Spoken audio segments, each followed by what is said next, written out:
Returning to Rapture seems like the perfect opportunity to play into the expectations of Bioshock fans. It'd be far too easy to slap in "would you kindly" references or have Andrew Ryan spout a few dogmatic monologues, but Episode 1 of Burial at Sea, the first narrative-focused DLC for Bioshock Infinite, has enough sense to limit its self-indulgence.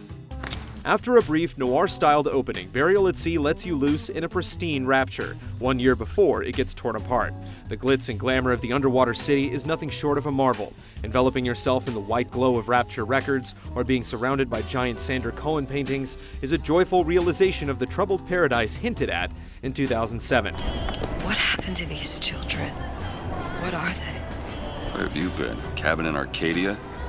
Little sisters. Atom factories. Before long, you're whisked away to ruined parts of Rapture where the primary objective becomes shooting instead of looking. The familiarity is disappointing since we've already spent 2 games exploring Rapture in shambles.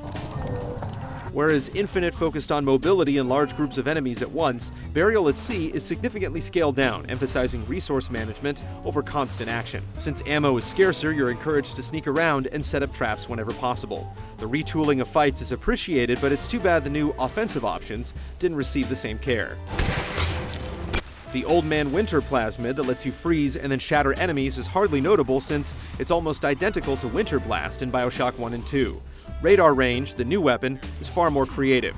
The gun shoots a red beam that, if concentrated for a few seconds, can cause an enemy to erupt into a bloody, vaporous cloud. It's one of the more unique weapons in the Bioshock arsenal, but by the time you get it, you're almost finished with the DLC, and there are few opportunities to really put it to use. Burial at Sea is a worthy return to Rapture, but by the end, you'll wish you could have spent more time absorbing the sights and sounds of the city's unspoiled areas. The grand tourism of the game's opening versus the constant combat in the rest of the DLC creates a disconnect that makes both halves feel underdeveloped. Hopefully, Episode 2 will mend the tear of Burial at Sea's 2 disparate parts.